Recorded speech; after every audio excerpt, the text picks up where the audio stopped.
Ukifunga Kwaresma hii bila kufanya mambo haya makubwa matatu, unaweza kumaliza siku 40 bila kuona mabadiliko yoyote, iwe ni kwenye uchumi wako, biashara zako, kazi zako ama mahusiano yako. Sasa naomba unisikilize kwa makini. Jambo la kwanza unalotakiwa kulifanya ukifunga kwenye Kwaresma hii, omba Mungu toba ya kweli. Kitabu cha Zaburi 51 na ule mstari wa 10, mwambie tu Mungu, ninaomba unisamee makosa yangu yote. Mungu, ninaomba unitakase. Mungu, ninaomba unifanye upya.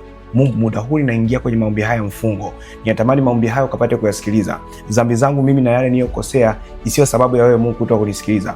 Kwa mamlaka ya jina la Yesu Kristo wa Nazareti hai. Amen. Jambo la pili unalotakiwa kulifanya kwenye maombi haya Kwaresma ni kusoma neno la Mungu kila siku unapokuwa kwenye mfungo. Kitabu cha Yoshua sura ya 1 mstari wa 8. Neno la Mungu litakusaidia kipindi unachoingia kwenye maombi, litakuongoza wewe. Hakikisha unakuwa na mistari 2-3 ya kusimamia. Lakini utakapoingia na mistari 2-3 kipindi ambacho umefunga, mistari hii itakusaidia kwamba ujue ni kitu gani cha kuomba, au hata kama kuna jambo ambalo unaliombea, basi namna gani ambayo unatakiwa kuliombea jambo hilo. Jambo la tatu la kulifanya kwenye Kwaresma hii, hakikisha unatoa sadaka na kufanya matendo ya huruma. Kitabu cha Isaya sura ya 58 mstari wa 6 na mstari wa 7. Utachukua pesa yako ile ambayo ulikuwa unatakiwa kuitumia kwenye matumizi ya kila siku ya kawaida, utaenda kupeleka kwa watoto yatima ama kwa watu wasiojiweza. Na utakapofanya mambo haya makubwa matatu, basi utaona baraka za Mungu zikitembea na wewe katika kipindi hiki cha mfungo wa Kwaresma.